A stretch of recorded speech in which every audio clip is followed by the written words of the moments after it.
Dans cette vidéo, nous allons vous expliquer comment agir en cas de surdose d'opioïdes en utilisant le kit de naloxone Prenoxate par voie intramusculaire. Mais tout d'abord, en cas de surdose ou suspicion de surdose, la première chose à faire est d'appeler les secours en composant le 15 ou le 112. La boîte contient une seringue pré-remplie, 2 aiguilles ainsi qu'une notice.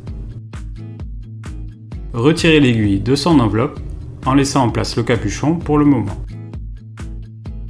Vissez ensuite l'aiguille sur la seringue et retirez le capuchon en le tournant doucement entre le pouce et l'index. La seringue contient 5 doses séparées par des graduations à administrer toutes les 2 à 3 minutes si nécessaire. Le Prenoxate doit être administré par injection intramusculaire. 2 zones peuvent être utilisées, le haut du bras ou l'extérieur de la cuisse. Si nécessaire, l'injection peut être réalisée à travers les vêtements. Pour administrer, tenir la seringue comme un stylo et introduire l'aiguille à angle droit. Injectez une dose jusqu'à la première ligne noire.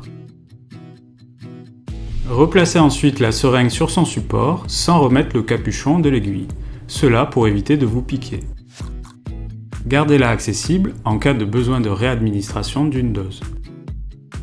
Après l'administration de la naloxone, il est très important de surveiller la personne. Placez-la d'abord en position latérale de sécurité en attendant l'effet de la naloxone. Si la personne reprend connaissance, restez avec elle jusqu'à l'arrivée des secours. L'effet de la naloxone est en cours, la surdose peut réapparaître au bout de quelques minutes. Au contraire, si au bout de 2 à 3 minutes son état ne s'améliore pas, répétez l'administration de naloxone. Quoi qu'il arrive, ne laissez jamais la personne sans surveillance. Maintenant vous savez l'essentiel pour agir en cas de surdose. N'hésitez pas à nous contacter pour plus d'informations.